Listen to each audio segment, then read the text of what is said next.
Caravan, we're going to be joined by Auden Cabello. He's an independent journalist who covers the border and immigration, and he joins me. Auden, thanks for being with us here. I know you cover this very, very closely. I wanted to ask, though, where is this group now on their journey?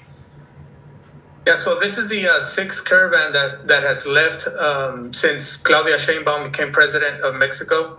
5 have left Tapachula and 1 left Tuxtla Gutierrez, all in the state of Chiapas. This particular one left this morning out of Tapachula, and their goal is to reach central Mexico, more specifically Mexico City, which is a sanctuary city. And just north of there, that's where they hop on the freight train, La Bestia, and that's how they make it to border towns like Piedras Negras and cross to Eagle Pass, something we saw in all of 2023 when we saw those mass groups crossing there.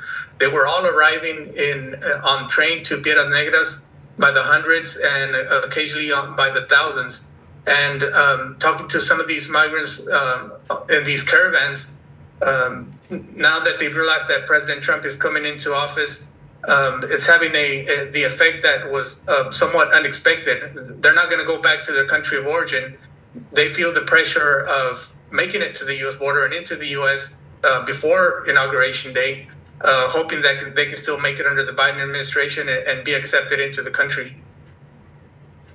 Okay, but with that logic, though, President-elect Donald Trump has said that every person here illegally and undocumented will be deported by however way or means there. That's words from President-elect Trump. So based on that logic, why are they still coming? Why are these people still forming these caravans, trying to get to the United States with those designs, with those plans being put in place here? Stephen Miller, who's going to be a key policy advisor in the next Trump term, said on Fox News a couple of days ago that this is priority number 1 on day 1. So why?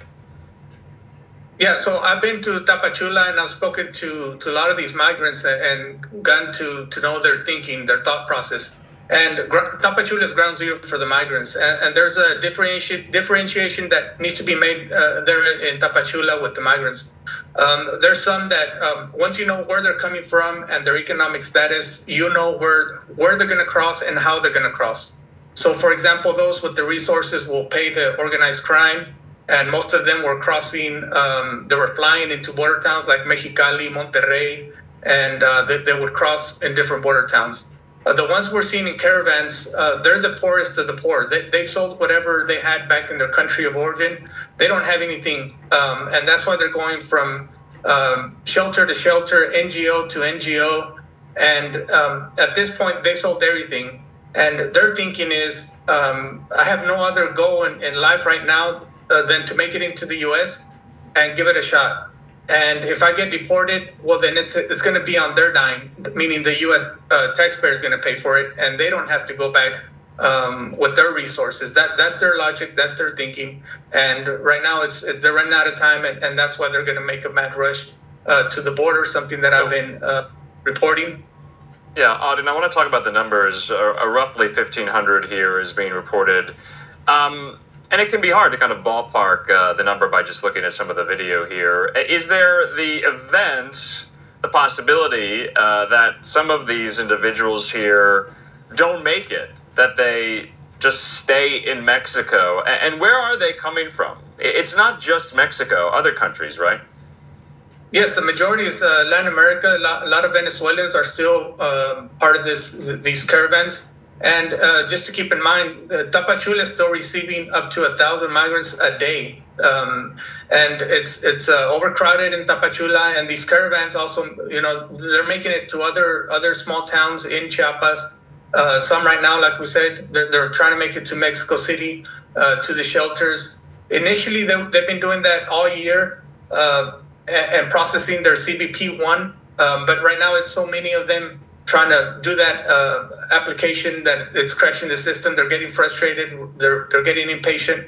And now that's why there's this urgent rush to get to the border.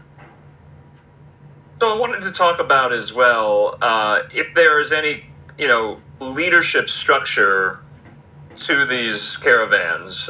Is there any organization, or is it kind of an amorphous blob of people? I mean, who's in charge here? I guess my question is.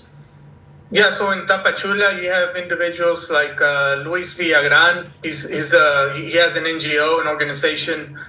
He's been organizing some of these caravans, but once they leave Tapachula, he'll stay back and pretty much organize the next one. And then from there, these caravans, a natural leader will come out of there and kind of lead. And that's why they're leading as a caravan to, they say it's to protect themselves from organized crime.